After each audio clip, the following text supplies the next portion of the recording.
Will swimming's transgender ruling lead to a wider change in sports? World Swimming governing body FINA on Sunday voted for new eligibility rules that restrict the participation of trans athletes in elite women's competitions. The policy is the strictest from any Olympic sports body and effectively bars any trans woman who has gone through male puberty from competing in women's events.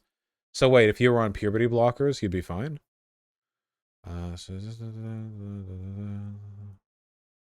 Why'd FINA take the decision? Does not necessarily apply to national regional competitions. What evidence did FINA produce before making this decision? This is what I want to see. New FINA policy came out with a working group of the three components: athlete group, science medicine group, and a legal human rights group, which FINA says study the best available statistical, scientific, and medical evidence concerning sex differences in sports-based performance. FINA said the science group was comprised of, quote, independent experts in the field of physiology, endocrinology, and human performance.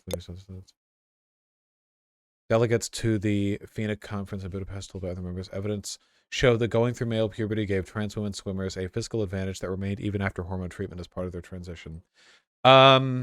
People might castigate me for this, but this is a position that could conceivably be defended given some available evidence. Yeah. There's a whole body of evidence out there that these are marginal differences. And these are, it kind of varies a lot depending on the criteria that you're looking at. But this is a position that you could reasonably arrive at. Now, whether or not those differences are significant enough to warrant banning trans women altogether, I don't believe that's the case. But the information they're using, or at least the conclusion they've arrived at to justify their decision, is one which is defensible. I don't know if I would agree. It would depend on like marginal information that I don't have access to. Yeah. Can I make a suggestion? My suggestion is don't fret too much over this. Okay? If anything, you can actually use this, I think you can actually use this as part of a strong argument in favor of puberty blockers. Notice how the language of this ruling says male puberty is the thing which confers the benefits, not as many transphobes claim, like the male sex, like XY or whatever. So you could go like, oh, see, so puberty blockers, blah blah blah blah. Again, it's not ideal. I would suggest not getting too doomer over it. In any case, this is going to affect the lives of a very, very small number of people. This is like federal championship level swimming, trans women specific.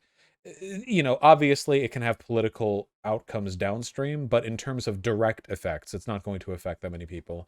So don't, oh, sorry, not federal, international, yeah. My guess is fewer than 100 people every year. We'll see, though. We'll see how this gets developed.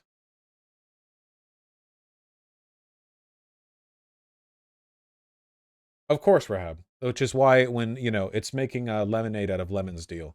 You see this, and obviously it is not not great, but past the jam, I guess we'll have to see. Can the decision be challenged? The normal route for challenging the rulings of international sports bodies through the Court of Arbitration for Sport based in Switzerland. Okay, well. I didn't know they actually had a formal process. Nice.